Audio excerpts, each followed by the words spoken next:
দক্ষিণ এশিয়ার ভূরাজনৈতিক দাবার বোর্ডে এবার চাল উল্টে দিল বাংলাদেশ ও তুরস্ক। একদিকে যখন ভারতের আগ্রাসী প্রভাব ও সামরিক হুমকির মুখে বাংলাদেশ নিজের সার্বভৌমত্ব রক্ষায় মরিয়া, ঠিক তখনই ইউরোপ আর এশিয়ার সংযোগস্থলে বসে এক মাস্টার স্ট্রোক খেলল আঙ্কারা। ভারত যে বিধ্বংসী প্রযুক্তির নাগাল পেতে কোটি ডলারের অফার নিয়ে ঘুরছিল, তুরস্ক তা সরাসরি ভারতের হাতে তুলে না দিয়ে যৌথ উৎপাদনের প্রস্তাব পাঠিয়েছে ঢাকায়।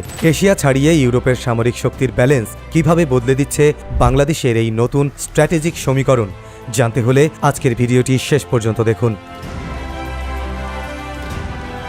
কাউন্টার ডিফেন্স এবং স্ট্র্যাটেজিক ব্যালেন্স অব পাওয়ারের এক নতুন অধ্যায় শুরু হয়েছে দক্ষিণ এশিয়ায়। ভৌগোলিক অবস্থানের কারণে বাংলাদেশ দীর্ঘদিন ধরেই পূর্ব সীমান্তে মিয়ানমার এবং তিন দিক থেকে ভারতের সামরিক ও রাজনৈতিক আগ্রাসনের মুখোমুখি। বিশেষ করে ভারতের আধিপত্যবাদী মনোভাবের বিপরীতে নিজেদের সার্বভৌমত্ব টেকসই রাখতে বাংলাদেশ এখন প্রথাগত ডিফেন্স লাইন থেকে বেরিয়ে অফেন্সিভ ও ট্যাকটিক্যাল ডিপ্লোমেসির দিকে ঝুঁকছে।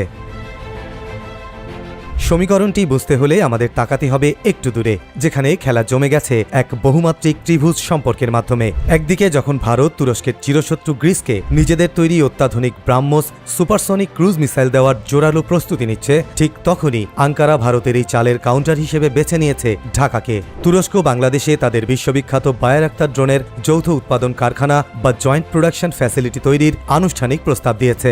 এই একটিমাত্র পদক্ষেপ দক্ষিণ এশিয়া এবং ভূমধ্যসাগরীয় অঞ্চলের ভূ-রাজনীতিকে একসাথে নাড়িয়ে দিয়েছে। ভারতের চিরশত্রু পাকিস্তান এবং কৌশলগত প্রতিদ্বন্দ্বী বাংলাদেশের কাছে তুরস্ক এই ড্রোন প্রযুক্তি আগেই সরবরাহ করেছে। এখানে অত্যন্ত তাৎপর্যপূর্ণ বিষয় হল, ভারত নিজে এই আধুনিক প্রযুক্তির ড্রোন তুরস্কের কাছ থেকে কিনতে চাইলেও আঙ্কারা দিল্লির সেই অনুরোধ সরাসরি প্রত্যাখ্যান করেছে। এর কারণ অত্যন্ত স্পষ্ট, বাংলাদেশ ও তুরস্কের মধ্যে এখন একটা এক ও অভিন্ন কৌশলগত স্বার্থ কাজ করছে। দুই দেশের অবস্থানই এক অর্থে দিল্লির আঞ্চলিক আধিপত্যের বিপরীতে একটি শক্তিশালী কাউন্টারওয়েট বা ভারসাম্য তৈরি করছে। বাংলাদেশের সামরিক বাহিনীর আধুনিকায়নে বা ফোর্সেসগুলোর অধীনে এটি একটি যুগান্তকারী মোড়। ডিফেন্স অ্যানালিস্টদের মতে আমাদের দেশের জন্য এখানে সবচেয়ে বড় কৌশলগত সুবিধা হল, তুরস্কের তৈরি যেসব অত্যাধুনিক সামরিক প্রযুক্তি, ইলেকট্রনিক ওয়ারফেয়ার সিস্টেম এবং সমরাস্ত্র বাংলাদেশ ডিফেন্স ফোর্সে যুক্ত হচ্ছে, সেগুলোর কোনো অ্যাক্সেস ভারতের হাতে নেই। রাশিয়া কিংবা পশ্চিমা কোনো দেশের অস্ত্র হলে ভারতের পক্ষে সেগুলোর টেকনিক্যাল স্পেসিফিকেশন জানা সম্ভব হতো, কিন্তু তুরস্কের এই নেক্সট জেনারেশন ড্রোন ও মিসাইল টেকনোলজির কার্যক্ষমতা এবং রাডার সিগনেচার সম্পর্কে দিল্লির কোনো পূর্বধারণা নেই। ফলে কোনো ধরনের অনাকাঙ্ক্ষিত পরিস্থিতিতে এই আধুনিক প্রযুক্তি ও যুদ্ধ কৌশলের বিরুদ্ধে কাউন্টার ডিফেন্স বা প্রতিরোধ গড়ে তোলা ভারতের জন্য প্রায় অসম্ভব। একই সাথে মিয়ানমার সীমান্তের দিকেও এই ড্রোন প্রযুক্তির উপস্থিতি দেশের আকাশসীমায় এক অভেদ্য প্রতিরোধ প্রাচীর গড়ে তুলবে।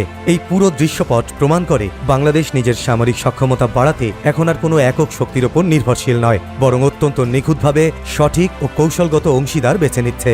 আর এই সমীকরণের কারণেই আজ এশিয়ার সীমানা ছাড়িয়ে ইউরোপের গ্রিস ও তুরস্কের সামরিক শক্তির ব্যালেন্সেও পরোক্ষভাবে ধাক্কা দিচ্ছে বাংলাদেশের এই নতুন সামরিক উত্থান। প্রিয় দর্শক, আপনি কি মনে করছেন? মতামত জানান ভিডিওর কমেন্টে।